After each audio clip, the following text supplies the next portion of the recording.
গণভোট সংস্কার ও জুলাই সনদ ইস্যুতে রোববার উত্তপ্ত সংসদ।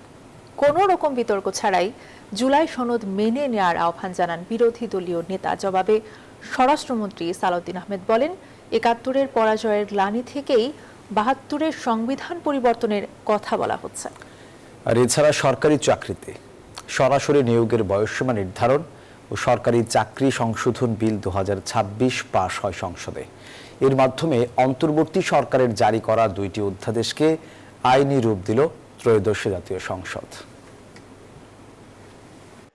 ২ দিন সাপ্তাহিক ছুটি শেষে রবিবার ত্রয়োদশ জাতীয় সংসদে প্রশ্নোত্তর সহ অন্যান্য বিষয়ের পাশাপাশি সবচেয়ে গুরুত্বপূর্ণ আলোচ্য বিষয় জুলাই জাতীয় সনদ ২০২৫ বাস্তবায়ন পদ্ধতিতে সরকারি দলের মুলতবি প্রস্তাব। এতে অংশ নেন জুলাই আহতরাও।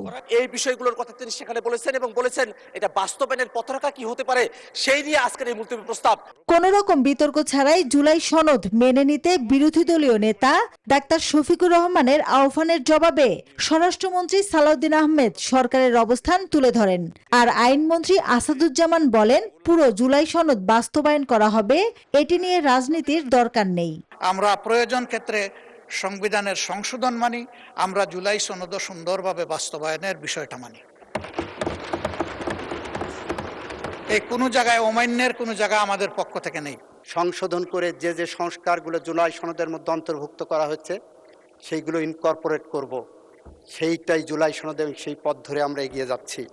সুতরাং ওনারা যে পথ ধরে এগোচ্ছেন সেই পথ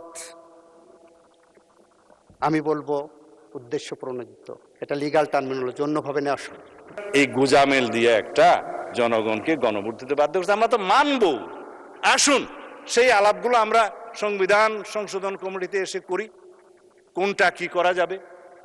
আপনারা সংস্কার বলছেন, আমরা বলছি সংশোধন। ঠিক আছে, আপনারা মনে মনে খুশি থাকলে অসুবিধা নেই সংস্কার নিয়ে, কিন্তু সংবিধান তো অ্যামেন্ডেড হবে, সংশোধিত হবে, এই সংসদেই হবে, এই জাতীয় সংসদেই হবে। সরকারি চাকরিতে প্রবেশের সর্বোচ্চ বয়সসীমা ৩২ বছর নির্ধারণ করে জাতীয় সংসদে বিল পাশ করা হয়েছে। এছাড়াও সরকারি স্বায়ত্তশাসিত এবং সংবিধিবদ্ধ সংস্থায় সরাসরি নিয়োগের সর্বোচ্চ সময়সীমা নির্ধারণ বিল ২০২৬ও পাশ হয়। এর মাধ্যমে অন্তর্বর্তী সরকারের জারি করা এ সংক্রান্ত অধ্যাদেশটি এখন স্থায়ী আইনে পরিণত হলো। সরাসরি নিয়োগের ক্ষেত্রে সর্বোচ্চ সময়সীমা নির্ধারণ বিল ২০২৬ পাশ হলো। এর আগে আইনমন্ত্রী আসাদুজ্জামান জানান, গুম সংক্রান্ত প্রস্তাবিত আইনে গুমের সাথে জড়িতদের কঠোর সাজার বিধান করা হবে।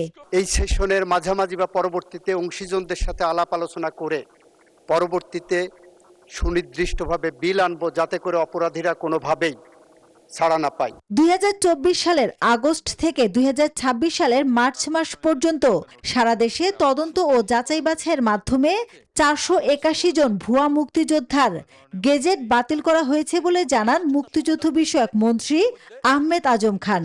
অমুক্তিযোদ্ধাকে যাচাই বাছাইয়ের মাধ্যমে মুক্তিযোদ্ধার তালিকা হতে বাদ দেওয়ার বিষয়ে মন্ত্রণালয় কাজ করছে। এছাড়া বিরোধী দলীয় নেতা জামায়াত আমির ডাক্তার শফিকুর রহমান ১৩৩টি অধ্যাদেশ নিয়ে সংসদে আলোচনার সুযোগ দেওয়ার দাবি জানান। জবাবে আইনমন্ত্রী মোহাম্মদ আসাদুজ্জামান জানান, এ বিষয়ে এখনই আলোচনা হচ্ছে না। মাইকে শোনা যাচ্ছে না, আমিও শুনতে পাচ্ছি না। মাসুদ আল আবুনি, নিউজ 24, ঢাকা।